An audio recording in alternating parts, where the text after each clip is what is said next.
이곳에 있습니다.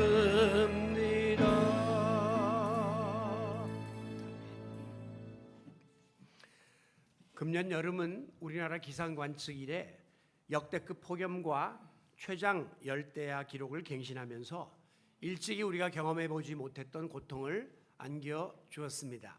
이 사진은 이제 남산에서 서울 시내를 열화상 카메라로 찍은 건데요. 이 시뻘건 부분이 얼마나 지금 이 열도 속에 우리가 놓여 있는가를 보여주고 있죠. 그러나 분명한 사실은 이제 오늘부터 9월로 접어들면서 한껏 기승을 부리던 무더위도 한풀 꺾일 수밖에 없다는 사실입니다. 그 이유는 하나님이 정해놓으신 자연의 순리가 있기 때문에 때가 되면 더위의 끝은 오고야 말고 또 선선한 가을바람이 불어오도록 그렇게 하나님이 만들어 놓으셨기 때문입니다. 마찬가지로 우리 인간과 관계된 세상 사이에는 변하지 않는 이치가 하나 있는데 그것은 시작과 끝이 있다고 하는 사실입니다.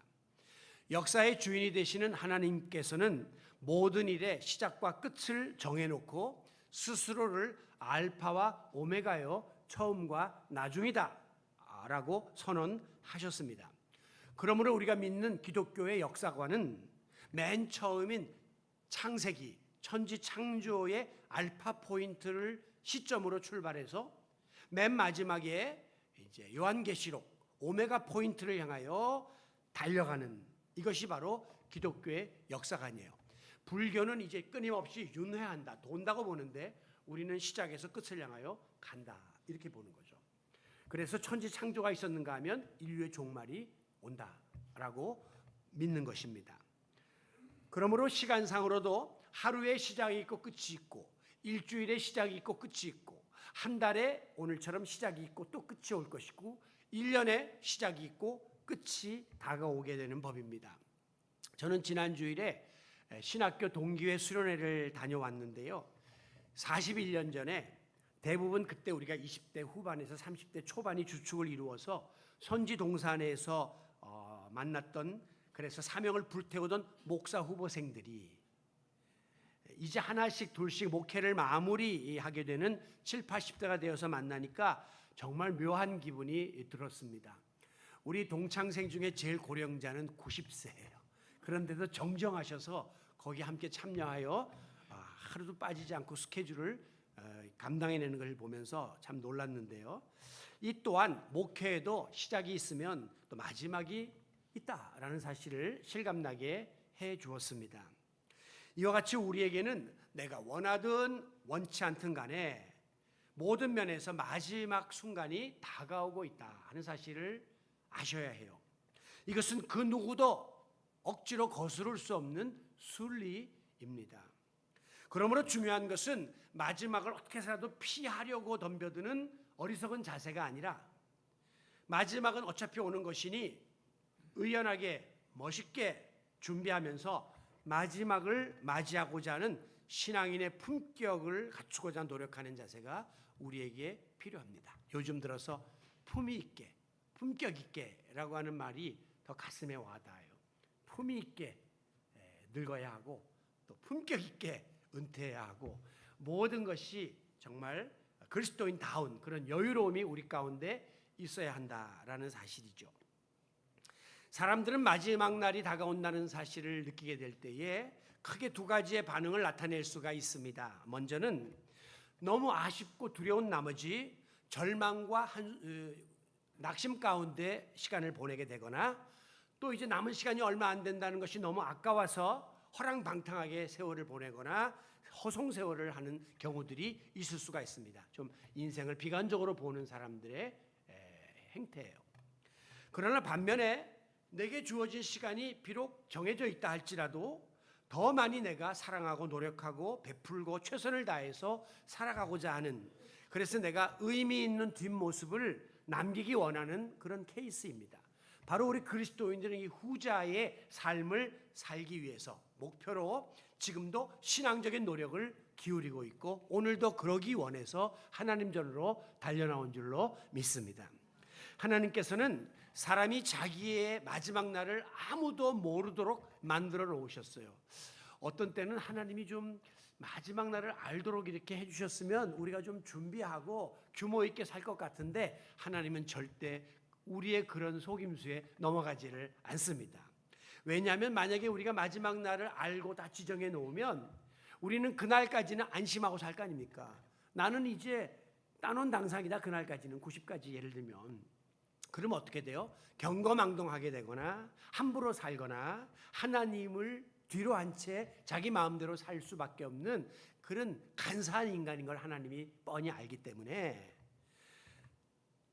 그날을 모르도록 만들어놔가지고 우리는 늘 불안한 가운데 더 하나님을 경외하고 하나님을 의지하고 조심하고 겸손한 자세로 긴장의 끈을 놓지 않고 살도록 만들어 놓으신 것입니다. 오늘 본문은 예수님이 들려주신 비유의 내용인데요, 소위 어리석은 부자의 이야기다라고 우리에게 알려져 있습니다.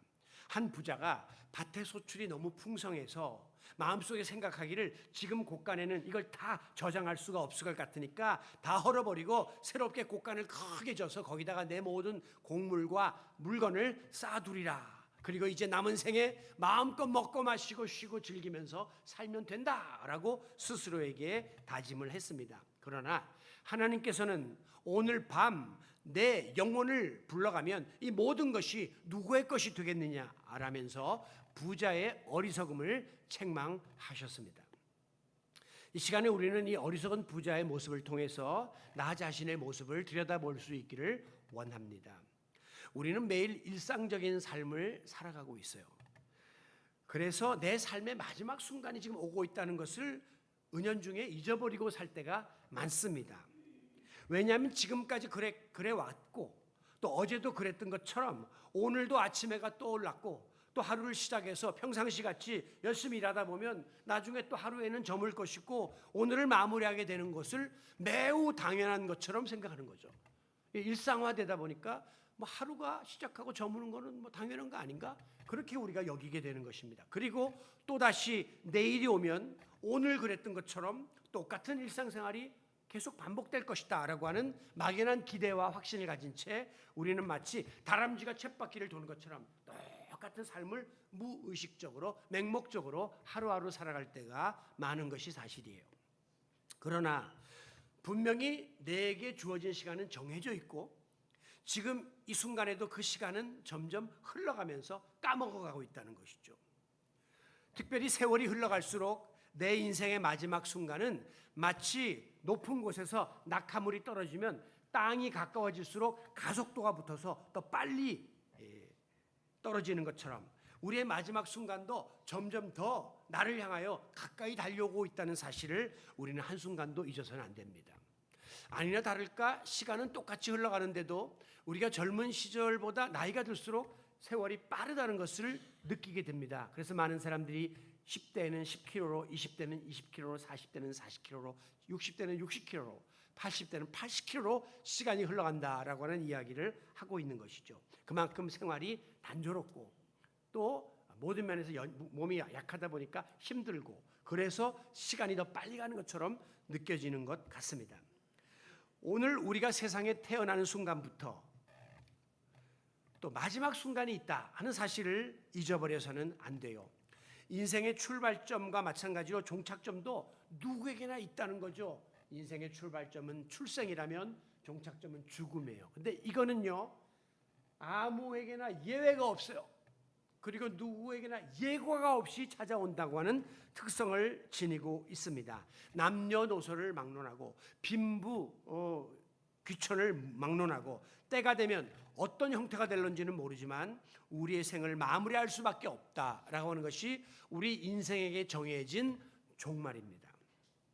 그러므로 애초에 내 인생의 시작부터가 내가 마음 먹고 작정해서 우리가 세상에 온 것이 아닌 것처럼 인생의 마지막도 역시 내가 마음대로 할 수 없는 내 소관이 아니오. 그것은 어느 날 호련히 나에게 다가올 것이다 하는 사실을 늘 인식하고 그 마지막 때를 준비하며 사는 자가 지혜로운 자입니다. 오늘 본문에 나오는 이 어리석은 부자는요 바로 이 같은 사실을 까마득하게 망각하며 살았습니다.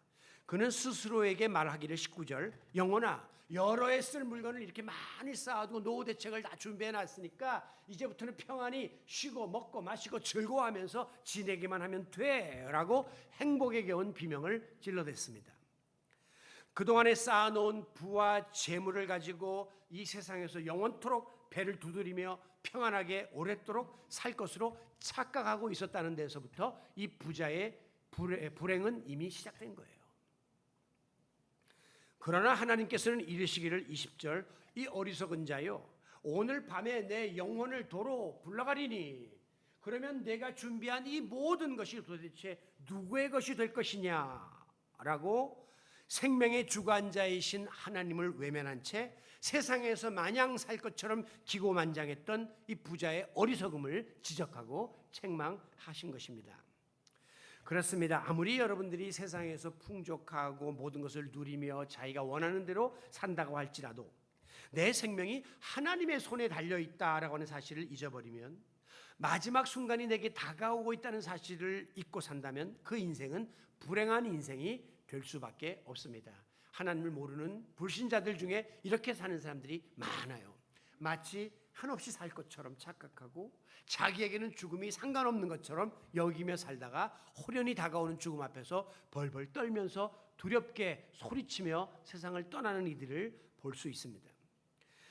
물론 사람이 죽음을 너무 평소에 의식하고 지나치게 의식하고 살면 그것도 못 살죠. 왜냐하면 불안해서 또 두려워서 견딜 수가 없겠지만 그렇다고 해서 아예 먼 훗날에 일어날 일처럼 남의 일처럼 본인과는 무관한 것처럼 치부한다면 그 또한 어리석은 자세가 아닐 수 없습니다. 죽음은 마지막 날은 마치 도둑과 같이 도둑이 내가 몇 월 며칠 날 당신 집을 방문하겠습니다 이렇게 안 하잖아요. 아주 예상치 못한 때 호련히 오는 것처럼 불현듯 찾아온다고 하는 사실을 기억하셔야 합니다. 그래서 다윗처럼 시편 39편 4절에 나오는 말씀 우리가 고백해야 하는데요. 다윗은 이렇게 이야기합니다. 여호와여 나의 종말과 연한이 언제까지인지 알게 하사 내가 나의 연약함을 알게 하소서. 내 마지막 날 내가 얼마까지 사는지를 알게 하사 이거는 언제까지인지 가르쳐달라는 게 아니라 모르니까 그 사실을 인정하고 그리고 내가 얼마나 부족한 존재인가를 알고 늘 겸손하게 살게 해주세요 라고 기도했습니다. 6절 진실로 각 사람은 그림자같이 다니고 헛된 일에 소란하며 재물을 쌓으나 누가 거둘는지 알지 못하니이다. 오늘 어리석은 부자의 비유의 내용과 똑같죠. 그냥 그림자 같은 인생을 살면서도 헛된 일에 집착하고 재물을 쌓고 이런 인생을 살지만 이거 누구 거 될런지 모르는 연약한 인생입니다. 그러므로 7절 주여 이제 내가 무엇을 바라오리까? 나의 소망은 주님께만 있습니다. 이 세상의 모든 것에 지나치게 집착하거나 소망을 두지 말고 하나님만 바라보고 의지하며 살겠나이다 라고 하는 이런 고백을 우리가 드릴 수 있기를 원합니다. 우리 모두는 그날이 언제인지 모르지만 분명한 것은 내게 마지막 순간이 지금 다가오고 있다는 사실을 기억하고 자기 마음대로 마냥 살 것처럼 착각했던 이 어리석은 부자의 모습으로 살아가는 것이 아니라 나의 날이 주님의 손에 있음을 겸허히 인정하면서 하나님께만 소망을 두고 살았던 다윗과 같은 지혜로운 성도 여러분들이 되시기를 바랍니다. 여러분 우리가 오늘 본문을 자세히 들여다보면 이 부자가 그렇게 아무 계획 없이 막 산 사람은 아니에요. 자기 나름대로 고민을 했던 흔적이 여기 발견되기 때문입니다. 17절에 보면 그가 심중에 이르기를 생각하기를 내가 지금 곡식이 너무 풍성해졌는데 이 곡식을 쌓아둘 곳이 없으니 어찌할까? 라고 이렇게 고민 끝에 내린 결론은 18절 내가 이렇게 하리라.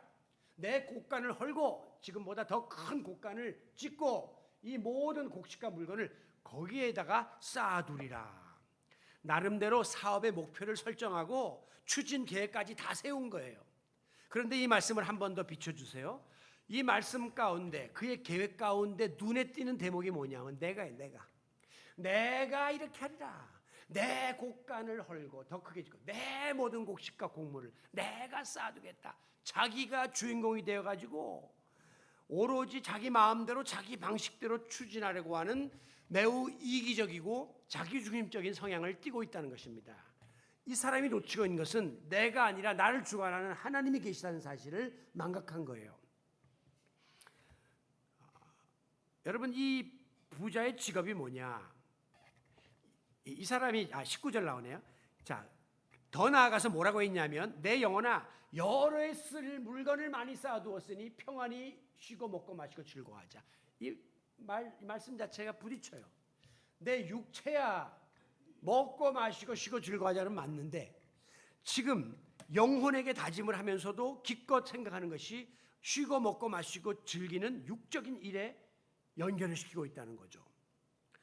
여러분, 이 부자 직업이 뭘까요? 앞에 보면 밭에 소출이 풍성했다. 농부예요. 농부면 한 해 동안에 농사짓기에 적당한 이른비와 늦은비를 내려주시고 또 햇빛을 적당하게 쏘여주시고 또 비바람과 또 습도를 다 조절해서 이렇게 풍년이 들게 해주신 창조주 하나님을 향한 감사의 고백을 해야 마땅한데 이 농부는 하나님을 향한 감사의 고백을 까마득하게 잊어버리고 있었습니다. 오히려 내 영혼아 이렇게 하자라고 해서 영혼은 하나님의 고유의 권한인데 그것까지도 물질적인 차원으로 좌지우지하려고 하는 잘못을 저지른 것입니다. 영혼은 먹고 마시고 즐거워하는 그 존재가 아니에요. 영혼은 아까 우리가 서두 여는 찬양에서 부른 것처럼 내 영혼아 하나님을 송축하라, 찬양하라, 경배하라 그럴 대상이지 먹고 마시고 즐거워하는 건 육체인데 이 사람은 지금 영혼을 육체적 차원으로 끌어내리고 있는 잘못을 저지르고 있는 겁니다. 왜? 그 사람의 모든 관심이 육체에 가 있기 때문이에요. 오늘 대부분의 사람들도 마찬가지입니다. 우리의 성공의 기준과 행복의 목표가 어디에 있습니까? 재물, 권력, 명예, 지위, 출세 이런 데에 다 꽂혀 있어요. 즉 얼마나 많이 소유하고 얼마나 크게 무언가를 이루었느냐에 따라서 그 사람의 성공과 행복 여부를 판단합니다. 외형적인 것, 물량적인 것에 우리는 집착하고 있다는 것이죠. 심지어 예수 믿는 신앙인들조차도 세속적인 기준과 잣대를 가지고 성도들을 평가하거나 또 교회를 평가하는 잘못을 저지를 때가 많습니다. 제가 이제 목사님들 모임에 가끔 나가보면 주로 목사님들도 꼭 빠지지 않고 이야기하는 게 뭐냐면 교회 건물 크기가 얼마냐, 교회 예산이 얼마냐, 교회 숫자가 얼마냐 이런 이야기들을 항상 나눠요. 전 그걸 보면서 우리 한국교회가 여기에서부터 지금 틀어지고 있다고 생각합니다. 이 목사님들, 주도적인 목사님들부터가 다 이런 외형적인 거에 모든 관심이 쏠려 있단 말이죠.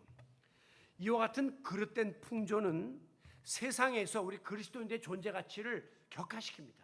예수 믿는 사람답지 못하게 만들고 품격이 없게 만들어가지고 예수 믿는 사람들이 세상 사람한테 조롱을 받게 만드는 이유가 예수 믿는 사람이나 안 믿는 사람이나 똑같다는 거예요. 그들도 우리 같은 이런 물량적인 외형적인 데 꽂혀 있다고 우리가 지적을 받고 있는 거죠. 우리의 신앙의 수준을 아주 유치한 대로 끌어내리는 세속적인 흐름임을 깨달아야 합니다. 우리의 신앙은요 육체의 수준에 머무는 게 아니라 영적인 수준으로 올라가야 되는데 우리의 영적인 수준을 이 부자처럼 육적인 수준으로 끌어내려 가지고 잘 먹고 잘 살고 평안히 쉬고 이런 데만 관심을 갖기 때문이죠. 러시아의 문호 톨스토이는 말하기를 인생의 목적이 오직 자기의 안일과 행복에만 있다고 생각하면 그 순간 견딜 수 없으리만큼 모든 것이 무의미해질 것이다. 근데 육체적인 안일과 행복만 따진다면 우리는 지금 천차만별의 수준에 놓여 있고 내 삶이 무의미하게 느껴질 수밖에 없다는 거죠. 그러나 우리를 세상에 보내신 하나님을 위하여 봉사하는 것이 인생의 목적이라고 생각해 보라. 그 순간 영원한 희열을 느끼게 될 것이다. 하나님을 바라볼 때 우리 마음 깊은 곳에서 영적인 하나의 만족이 주어지게 된다는 것이죠. 그러므로 오늘 우리는 언제 마지막이 될지 모르는 시한부 인생을 살면서 우리의 삶의 우선순위와 목적을 바로 설정하는 것이 매우 중요합니다. 여러분이 만약에 의사로부터 이제 몇 달 못 삽니다라고 시한부 인생의 선고를 받았다면 여러분 남은 몇 달 어떻게 살 것입니까? 어떤 목표를 갖고 살 것입니까? 아니 여전히 놀러 가고 술 마시고 뭐 쾌락을 추구하고 이런 데 인생의 목표를 걸 겁니까? 그 6개월 그렇게 살라는 사람은 없을 거예요. 어떻게 해서라도 못한 것 더 하고 내가 더 많이 사랑하고 더 많이 베풀면서 살려고 마음먹을 것이라는 거예요. 그러므로 어리석은 부자의 모습을 통해서 깨닫게 되는 우리가 설정해야 될 바람직한 삶의 방향은 뭐냐? 저는 그것이 내게 주어진 삶을 의미 있고 보람되게 사는 자세다라고 생각합니다. 한경직 목사님 계시죠? 영락교회 그리고 우리 한국교회 큰 어른이십니다. 그분이 과거에 11시에 만납시다라고 하는 KBS 대담 프로그램에 나온 적이 있어요. 그때 김동건 아나운서가 이런 질문을 했습니다. 목사님, 오랫동안 목회를 해오셨는데 어떻게 사는 것이 잘 사는 길이라고 말씀을 주실 수 있겠습니까? 이렇게 묻자 한경직 목사님은 주저치 않고 보람 있게 사는 것입니다 라고 답을 했습니다. 여러분, 우리 인간은 보람을 먹고 사는 존재예요. 그렇기 때문에 우리 부모들이 자식 잘 되는 그 모습을 보람으로 여기고 내가 못 먹고 헐벗어도 자식을 위해서 투자하고 교육하고 양육하는 겁니다. 우리 교역자들이 교인들이 믿음 안에서 양육되고 변화된 모습을 보는 것을 보람으로 여기고 교회 공동체가 건강하게 세워지는 것을 보람으로 여기기 때문에 지금도 한국교회 목회자들 중에 80%는 최저임금도 안 되는 대우를 받으면서도 대학 나오고 대학원 나오고 세상적으로 뻗어갈 수 있는 그런 유능한 인재들임에도 불구하고 그저 10여 명 교인들 붙잡고 박봉에 시달리면서 투잡을 뛰면서 그렇게 교회를 섬기는 거예요. 왜? 세상적인 보람이 아니라 이 영적인 보람에 올인하고 있기 때문에 그렇게 할 수 있는 것입니다. 만약에 사람이 세상에 와서 단 한 번 짧은 인생 살다가 가는데 정말 보람 있는 일 한 번 제대로 못하고 간다면 그거 얼마나 가련하고 불쌍한 인생이었습니까?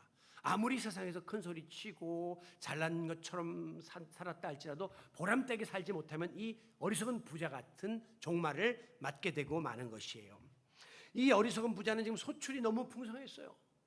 그래서 곡간을 다시 헐고 다시 지어야만 이 모든 것을 거기다가 보관할 수 있을 만큼 행복한 고민을 하면서도 오로지 그 사람의 생각은 자기 배 불리는 것, 자기 식구 잘 맞고 잘 사는 데만 꽂혀 있었지 좀 보람 있는 일을 해볼 궁리조차 하지 않았다는 것이에요. 저는 이런 생각을 해봤습니다.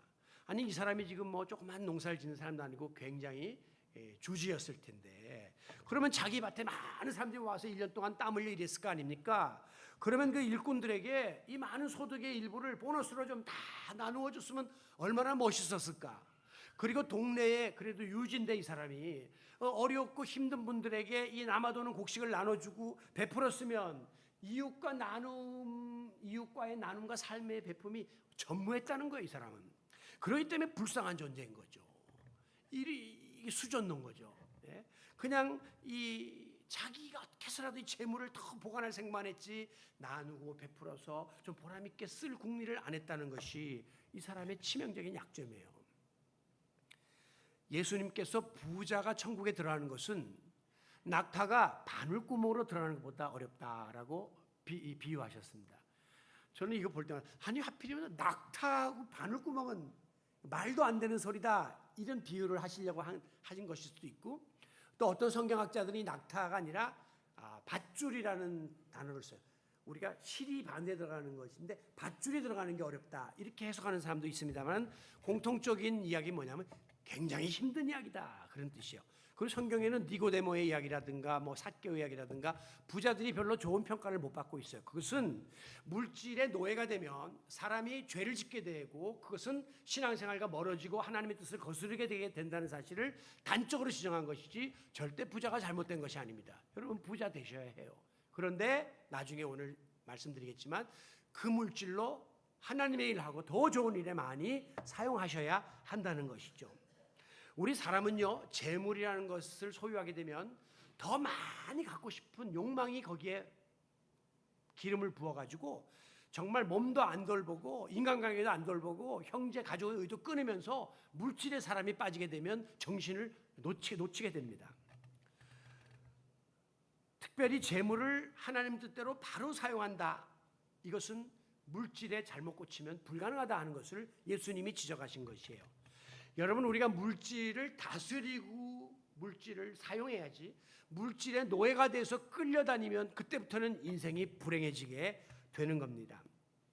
존경받는 부자의 효시가 바로 미국의 그 석유왕 락펠러와 또 강철왕 카네기입니다. 이 두 사람의 공통점은 어릴 때부터 지질이 가난한 집안에서 자랐습니다. 너무 고생을 많이 했어요. 그런데 그들에게는 신앙이 있었습니다. 그래서 항상 하나님과 이웃을 위하여 나는 살겠다라고 하는 목표를 가지고 열심히 일했는데 하나님이 축복을 주셔가지고 부자가 됐고 큰 재벌이 되었습니다. 그들이 교회와 사회와 교육기관과 자선기관에 기부한 금액은 당시의 일반인들이 상상을 초월하는 금액이었어요. 제가 보니까 우리나라에도 연예인들 중에 기부를 많이 한 사람들이 있더라고요. 션이나 김장훈 씨나 뭐 아이유나 이런 사람들이 하는데 거의 100대, 200대까지예요. 이 카네기나 락펠러의 기부는 억대가 아니라 몇 조 단위로 상상을 초월하는 어마어마한 일들을 했습니다. 특별히 카네기는 이런 말을 했어요. 돈을 남기고 죽는 것은 수치다. 하나님과 이웃을 위해 봉사하겠다는 생각으로 모두 쓰고 죽어야 한다. 부에는 사회적 책임이 따르고 돈은 사회복지를 위해 환원해야 한다라고 하면서 전 재산의 95%를 다 사회로 환원했습니다. 지금 이와 비슷한 이야기를 강연회에서 하는 분 중에 황창현 신부라는 분이 있습니다. 노인들을 대상으로 절대 돈 자식들한테 물려주지 말고 다 쓰고 죽으라고 이러고 다니는데 자식들이 그 사람 강연 못 듣도록 막 막는데요. 엄마 아버지 세뇌될까 봐 이거 우리한테 물려줘야 되는데 자꾸 다 쓰고 가라니까. 노블레스 오블리주라고 하는 불어가 있습니다. 그 말의 뜻은 사회적 지위와 권력을 지닌 자는 그에 걸맞는 도덕적 책임과 의무를 다해야 한다라고 하는 뜻이에요.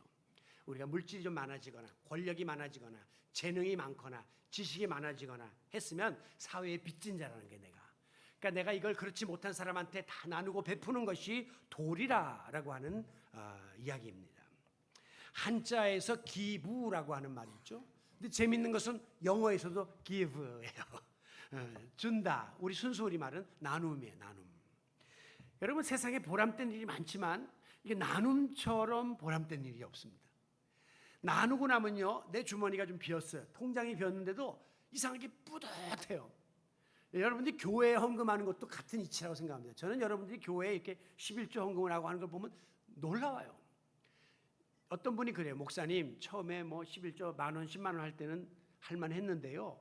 공이 더 붙고 100 이렇게 넘어가니까 손이 좀 떨리더라고요. 얼마나 주저하겠습니까?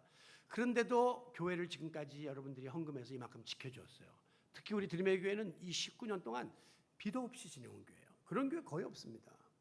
정말 성도 여러분들의 헌신을 볼 때마다 놀래요. 그거 저부터도 상당한 금액이 이렇게 나가는데도 이 교인들이 이걸 주저치 않고 나눈다는 그거 아까워하는 사람 없습니다. 뿌듯합니다. 헌금 딱 띄어서 헌금함에 넣거나 계좌 이체하는 순간 내가 할 도리를 다 했다고 하는 뿌듯함이 우리 마음속에 주어져요. 이 나눔이라는 것은요, 아깝다 생각하는 사람 없어요. 자기 자식한테 뭐 결혼 자금 대주고 막 자기는 못 먹으면서도 해놓고 송금하면서 막 벌벌 떠는 사람 없습니다. 그냥 기뻐요. 자식 잘 되는 것 기대하면서. 또 생판 모르는 사람이지만 그들에게 우리가 나눔을 할 때 의미 있고 보람된 삶을 산다고 하는 자부심이 생겨나게 되는 거예요. 이 기부 문화가 옛날부터 가장 잘 정책된 나라가 바로 미국입니다. 미국 국민의 약 98%가 이 기부에 참여한 바가 있다 이렇게 이야기해요. 한국 국민들은 약 22%밖에는 되지 않습니다. 지금 세계 최고의 갑부는 마이크로소프트 창업자인 빌 게이츠와 그리고 투자의 귀재라고 하는 워런 버핏이에요. 이 두 사람은요, 세계 최대의 부자입니다.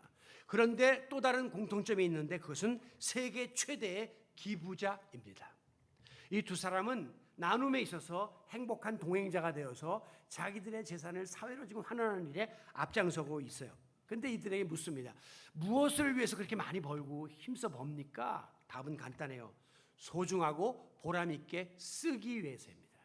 우리나라 사람들 왜 이렇게 법니까? 많이 모으고 와서 곳간을 채우기 위해서, 그리고 자식들에게 나중에 나눠주기 위해서입니다. 이 사람들은 쓰기 위해서 번다. 굉장히 지혜로운 그런 판단이라고 보고 차원이 다르다는 생각을 하게 되는 것이죠. 영국의 자선 지원 재단인 CAF라는 기관에서는 기부와 나눔을 가장 잘 실천하는 국가와 국민들을 선정해서 매년 세계 기부 지수라고 하는 것을 발표하는데요. 놀라웠게도 지난 7년 동안 142개국 중에 제1위를 기록한 나라는 인도네시아입니다. 전 국민의 90%가 자선단체에 돈을 기부해 보았고 65%가 내 시간을 내서 자원봉사를 했다. 그렇게 말하고 있어요. 그런데 금년에는 어느 나라가 1위를 차지했느냐? 미국인 줄 알았더니 미얀마예요. 옛날에 버마. 여러분 동남아시아에 못 사는 나라예요. 우리나라 GDP의 20분의 1도 안 되는 나라인데 전 국민의 92%가 기부를 경험했다. 이렇게 이야기하고 있습니다. 물론 저들이 나누는 것은 가난하니까 돈을 나누는 게 아니에요. 그 사람들은 먹거리를 나누는 수준이지만 지금 여기서 조사하는 것은 돈만이 아니라 모든 것을 자기가 가진 것을 나눈 경험이 있냐, 그리고 시간을 내서 봉사한 일이 있냐, 이런 거를 기준으로 하는 거거든요. 그러나 그 국민들의 일상 속에는 나눔이 생활화되어 있다는 것이죠. 많이 가진 사람이 아니라 적게 가진 나라의 국민들이 나눔을 실천하고 있다는 사실이 도전적인 거예요. 반면에 우리 대한민국은 142개국 중에 79위, 그래도 좀 나아요. 일본은 139위, 중국은 142위, 공짜예요. 중국과 일본은 맨 끄트머리가 있습니다. 이걸 보면 우리 동양의 문화권이 당대의 재산을 많이 모으는 게 행복이고 이것을 후손들에게 물려주는 전통이 자리 잡고 있음을 보여주는 것이죠. 상대적으로 사회적 책임을 감당하는 일에는 좀 후진국에 속하는 것이 우리 동양의 소위 선진국이라고 말하는 한중일이에요. 우리 한국교회도 한때 그저 교인 많이 모이고 헌금 모이면 건물 크게 짓고 수양관 짓고 해외에다가 지교회 짓고 직고에다가 올인했던 그런 시대가 있었습니다. 저는 그런 가운데서도 교인 수도 많고 헌금도 많이 들어오는데도 불구하고 자체 건물을 소유하지 않은, 그래서 교인과 재정이 확보되면 그 다음에 또 교회를 분립해서 또 개척하고 또 탈북자를 돕고 문화가정센터를 건립하고 저소득층 아동교육을 하고 지역복지 사업에 전념하는 그런 교회들이 하나씩 둘씩 생겨나는 것을 보면서 굉장히 희망적이라는 생각을 한 적이 있습니다. 주위에서는 뭐라고 그런 목사님들에게 이야기하면, 아니 자기 교회 건물도 하나 없는 주제에 그 정신 나가는 일 하지 말라고 왜 그걸 자꾸 밖에다 쏟아붓느냐고 비아냥거리는데 그 목사님 답이 이래요. 교회니까 세상 사람이 보기에는 정신 나간 일을 할 수 있다는 거예요. 세상 사람들은 자기 거 집안채 없이 남들 막 돕고 쏟아보면 저 미친놈이라고 이야기하죠. 그러나 교회니까 이건 가능하다는 거예요. 예수의 정신으로 무장한 교회 공동체는 그러해야 한다고 하는 것입니다. 그러면서 그는 이렇게 말합니다. 교회는 이윤을 창출하는 회사가 아닙니다. 헌금을 걷는 일보다 헌금을 잘 쓰는 일이 더 중요합니다. 교회 본질을 실천하는 이런 모습을 볼 때 굉장히 감동적이었어요. 여러분, 내게 있는 것을 다른 사람과 함께 나눈다? 그건요, 내가 물질이 많아서 쓰고 남아서 돈 하는 게 아니에요. 나도 부족하고 힘들지만 그 가운데서 인도네시아나 미얀마 백성처럼 할 수 있다는 겁니다. 네. 내게 재능이 있고 내게 지식이 있고 내게 어떤 시간이 있다면 이것을 나보다 더 못한 사람들과 함께 나누고자 하는 마음을 가질 때 우리 마음속에는 엄청난 보람을 느끼게 되고 이것이 바로 예수 그리스도가 주신 마음이 되는 것입니다. 말씀을 마무리합니다. 오늘 예수님은 21절에서 자기를 위하여 재물을 쌓아두고 하나님께 대하여 부여하지 못한 자는 이와 같으니라 라면서 말씀을 마무리합니다. 즉 물질적 부자가 되지 말고 하나님께 대한 믿음의 부자가 되라. 그렇지 않으면 이 어리석은 사람처럼 재물 다 날리고 인생도 망가지는 자리에 나간다. 그렇게 경고하신 것이죠. 오늘 본문에 나오는 부자는 풍성한 소출로 인해서 주위에 많은 어려움을 당하는 사람들과 함께 얼마든지 나눌 수 있는 여건이 되었음에도 불구하고 지금 자신의 날이 마지막 날이 다가오고 어쩌면 오늘 밤이 될지도 모르는데도 불구하고 여전히 그냥 움켜쥐고 모으고 쌓아두려고만 했다는 이 어리석음을 우리는 깨달아야 합니다. 사랑하는 성도 여러분, 우리는 언제 나의 마지막 날이 다가오게 될지 전혀 알지 못하는 유한한 인생입니다. 제가 아는 목사님은 이렇게 설교하고 축도 하고 내려가다가 세상 떴어요. 아마 이런 내용을 설교했을지도 모르죠. 그러나 자기 앞날을 아무도 모르고 살고 있어요. 그럼에도 불구하고 구원받은 성도로서 하나님의 영광을 위하여 주님의 몸된 교회를 위하여 살지 못하고 어려운 이웃들에게 사랑을 베풀지 못한 채 오직 내 한 몸, 또 우리 가족, 나만을 위해서 모든 것을 쏟아붓고 올인하며 산다면 우리는 참 하나님 앞에 부끄러운 존재가 될 수밖에 없는 것입니다. 하나님의 백성인 성도는 삶의 주인이신 하나님 앞에서 늘 겸한 자세를 가지고 하루하루 최선을 다해 살아야 합니다. 아울러 하나님이 내게 허락하신 이 모든 것은, 물질을 포함한 모든 것은 하나님께로부터 내가 위탁받아서 내가 사는 동안에 관리하는, 나는 청직이다, 관리냐, 내 거 아니다 라는 사실을 깨닫고, 그렇다면 주인이신 하나님의 뜻대로 내가 이것을 내어드리고 사용할 수 있도록 내가 최선을 다하여 살다가 주님이 부르시는 그날에 한 점 부끄럼 없이, 후회 없이 어여시 주님 앞에 설 수 있는 지혜로운 청지기들이 다 되시기를 예수님의 이름으로 축원합니다. 아버지 하나님, 오늘도 우리는 하나님의 말씀 앞에 섭니다. 어리석은 부자는 모든 것을 지니고 남고 쌓아두고 자기의 인생 두고두고 즐길 줄로 착각했지만, 하나님이 오늘 밤에 그 영혼을 불러가시면 이 모든 것은 물거품이 될 수밖에 없다는 사실을 몰랐습니다. 오늘 우리가 그렇게 살고 있지는 않은지 자신을 돌아보게 하여 주시옵소서.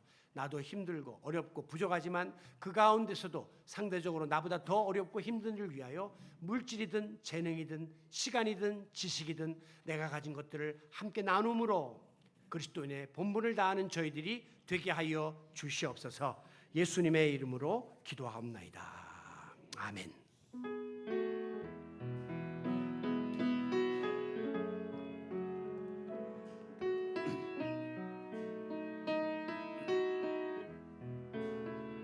날마다